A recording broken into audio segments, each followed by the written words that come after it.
The Toyota Prius has seen just about everything imaginable for a car. Commuting, taxi service, police car duty, limo conversions, pickup conversions, Hellcat swaps, rallying, Super GT racing, off-road builds, and even land speed records. You might know it best for being the ugly NPC car doing 5 under the speed limit in the left lane, or the maniac weaving in and out of said lane at 100 miles an hour. There doesn't seem to be a middle ground. But now, all that changes, as once again, Toyota is saving the combustion engine with the 5th generation Toyota Prius. Don't click off, bear with me, and I promise I'll explain the significance of the Prius to car culture and the statement Toyota is making by keeping their flagship eco-friendly commuter a hybrid in an increasingly electric world. But before we get to the new guy, let's take a look at how we got here.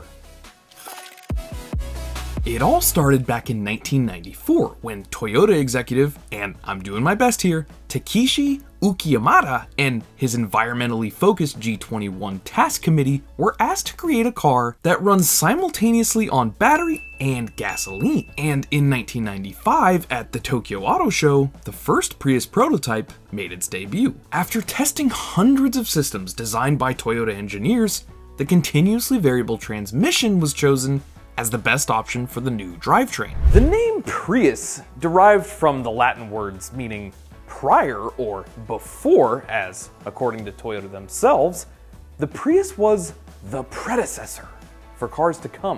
When the car hit the market in 1997, in Japan anyway, it was the first mass-produced hybrid car to do so, beating out Toyota's competitors by 2 years. It wouldn't be until 2000 that the Prius would be sold to the rest of the world, expanding into international markets such as North America, with an updated drivetrain to boost the power output from 40 electric horsepower and 58 gasoline horsepower to 44 electric horsepower and 70 from the gas engine. This gave the Prius an advertised combined fuel economy of 48 miles per gallon. 2003 brought the 2nd generation Prius, or as the cool JDM guys call it, the XW20.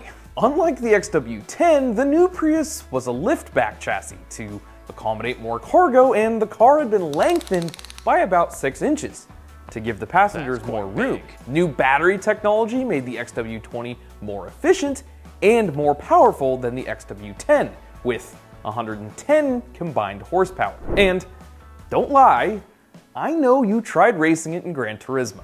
The Prius blew up in sales at this point, with the 1 millionth being sold in 2008. With this success, it was time for an upgrade. And in 2009, the XW30 hit the market with 134 horsepower and a combined mile per gallon of 50. The new Prius continued to be on the cutting edge of technology for its time. Also, during this generation, we were introduced to the Prius family. The Mama Prius we all know and love was joined by the Papa Prius V hatchback, with added cargo space and the Baby Prius C subcompact to make getting into the hybrid game cheaper for potential buyers. XW35 was the code given to the new plug-in Prius, which was one of the first cars ever to use the tech. And of course, the now outgoing XW50 has continued this legacy of pushing the boundaries of technology, being the first model in the US to use Toyota's E all-wheel drive system. That brings us to today,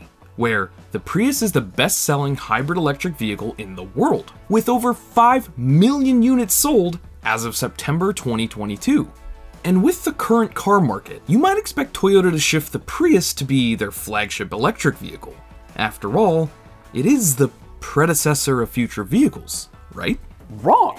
While Toyota CEO Akio Toyoda has pledged $28 billion to release 30 new EV models by 2030, Toyota says Toyota will remain a department store of drivetrains that commits to serve a wide array of customer needs and wants while still expanding research into battery electric, hybrid electric, gasoline, and hydrogen-powered cars. So while it might make sense on paper anyway to transition the Prius into an electric car, or even an electric sub-brand like other brands are doing, it would go against Toyota's commitment to the drivetrain.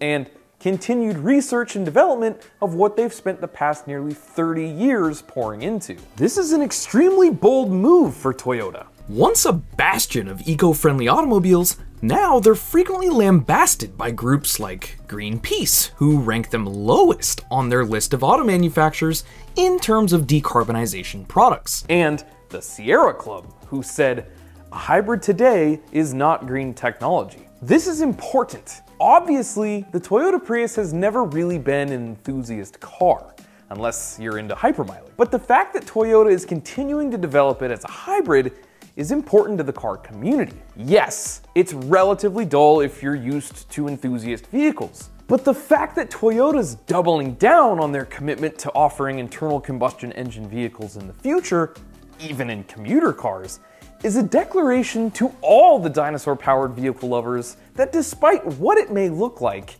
as long as there's a demand, there will be gasoline engines for them to use. But honestly, having just gotten exclusive access to test drive the 2023 Prius, even the car community has reasons to be excited. Oh, come on! The most obvious thing to get excited about is the styling of the new Prius. It's still a love it or hate it sort of look, but the general consensus seems to have moved more towards love it. Electric cars tend to have a more futuristic, standout styling than their ICE counterparts. But the Prius bridges that gap by arguably being the first to integrate some of those super sleek, futuristic design cues into an internal combustion commuter. The new design is crafted to make sure the new Prius can slip easily through the air with a drag coefficient of just 0.27. Also, it takes design cues from many higher-end sports cars and even supercars, such as the uninterrupted roofline from front to back, sleek, minimalist headlights, front fascia design, a rear end that looks absolutely mean with the single light bar stretching across the whole cargo floor, and of course, the very Lexus LFA-like A-pillar. You'll also be happy to know that the new Prius is the most powerful one yet. Obviously, it's not a 500 horsepower monster, but the XW60 has a very respectable 196 combined horsepower in the all-wheel drive model, and 194 horsepower in the front-wheel drive model. The Prius Prime plug-in hybrid will be available with about 220. This is a huge upgrade over the 120 or so offered by the outgoing model, over a 60% increase overall. The 2-liter inline-4 gasoline engine produces 150 horsepower and 139 pound-feet of torque to the front wheels on all models, and the electric motor produces 111 horsepower and 153 pound-feet of torque on its own. The all-wheel drive Prius model continues to take advantage of Toyota's all-wheel drive technology, dedicating a separate 40 horsepower motor to power just the rear wheels when necessary, and allowing the front wheels to do the work the rest of the time. All this means the Prius will do a 0 to 60 time of 6.6 to 7.2 seconds depending on the model, which isn't blazing fast, but again, it's a Prius. Depending on which model you get, you can expect 50 to 57 miles per gallon, which is honestly pretty tempting.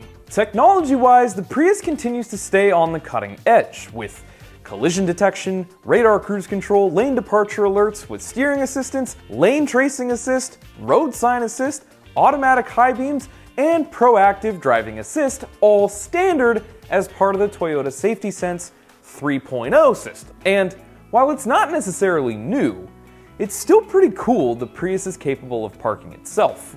Yeah, you might not like the car being able to all but basically drive itself, but some of that stuff is really nice for those boring commutes in highway traffic. Inside, the Prius offers not only a beautiful interior that you'll love if you're a fan of Toyota's most recent designs, but tons of connectivity options. Apple CarPlay and Android Auto are standard on all models, allowing you to connect to the standard 8-inch touchscreen infotainment display or the upgraded 12.3-inch display on higher trim models. 6 USB-C outlets means you can charge more phones at once than there are seats in the car, and even laptops and other accessories, as the power output is far more capable than the old school ports. XLE and premium models even come with an additional wireless charging spot if using the cable is just too much effort. And honestly, the list goes on and on for the new Prius. But if you want more details, you can check out Toyota's website for absolutely everything it comes with. The XLE starts at $30,895, and the Limited starts at $34,465, if you can find them without a markup, that is. The LE is expected to come in at under 30 grand. Look, I get it, it's still a Prius. While it's the best it's ever been, nothing can change the fact that it's still a commuter car. And most of the people watching will still probably never want one. But that doesn't mean that this isn't an important vehicle. If car enthusiasts want the internal combustion engine to stick around, then it has to stick around in more than just enthusiast cars that make up a super small percentage of the market. Toyota making a stand for gasoline-powered vehicles with one of the most well-known nameplates in eco-friendly motoring history is likely a sign of things to come in the car world. The more Priuses sold, Priuses?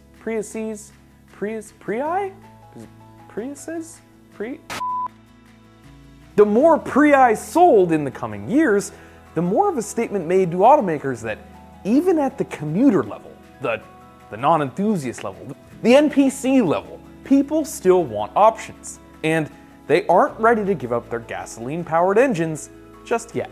And hey, maybe that'll start to trickle its way back into the cars that we like as well.